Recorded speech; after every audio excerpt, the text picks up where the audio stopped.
Okay, so got to talking about the buck, so I figured I might as well get that K-Bar out that the buck replaced.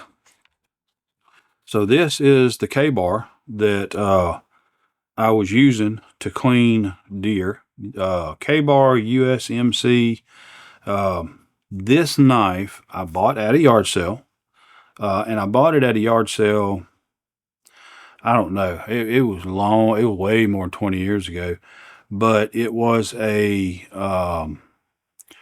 National Guardsman, and he had a bunch of his old gear that he was selling at the yard sale. Uniforms, backsacks, canteens, compasses, and I bought the compass too. It was a pretty good compass.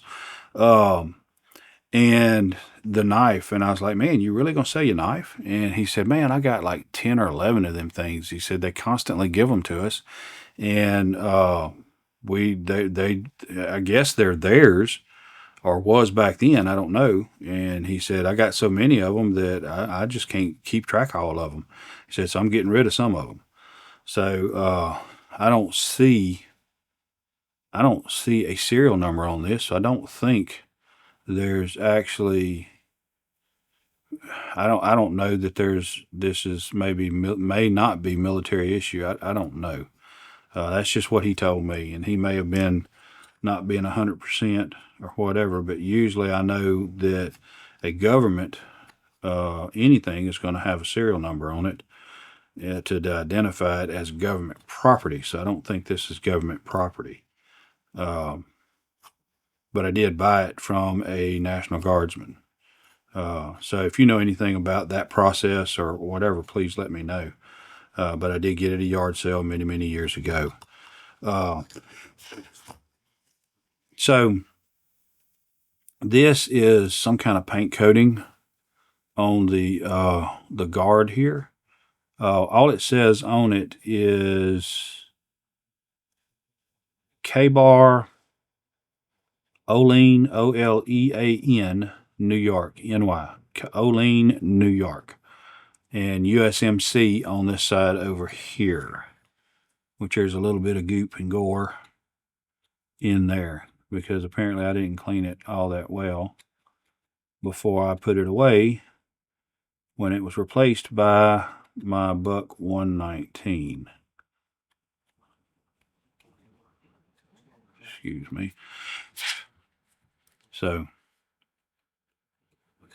the coating on the outside of this, you can see scratching up in here. You can see scratching on the coating here. And I don't really know what that is, to be honest with you. I don't know if that's maybe a factory defect that was in the coating from originally or what. I don't know. Doesn't seem to scratch off. So this right here is a little bit of rust on that blade edge. Let's just put it on the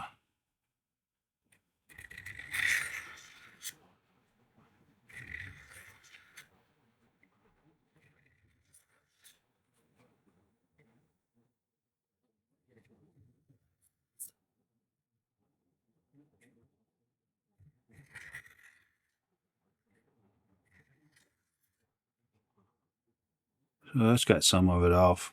But let's do this. The edge is not rolled anyway. Get a little bit of oil on that edge so it doesn't want to rust more than it is already. But this is a flat grind on the blade bevel, the right here. To be honest, the bevel over here looks to be steeper and shallower, or maybe it's just shallower than it is over here. So that doesn't seem to be right for an actual K-bar, because this side seems to be shallow and this seems to be deeper. They seem to match up in the same spot, but it's like they weren't holding it at the right angle when it was ground. This is a real nice blood groove on each side of the blade, and appears to be just about even on both sides. So it's just the grind that is slightly off. And maybe that's normal with a K-Bar. I don't know, to be honest with you. This handle should be a nice brown, just like the leather, the sheath itself. But it's set in. This is kind of a little bit of a mold. I really need to kind of redo some work, do some work on this handle to bring it back. Maybe get some of the oil out of that other knife and put it on the handle. Let it soak up a little bit. But this knife right here, I really like it. I've used it a lot over the years, not just for cleaning deer.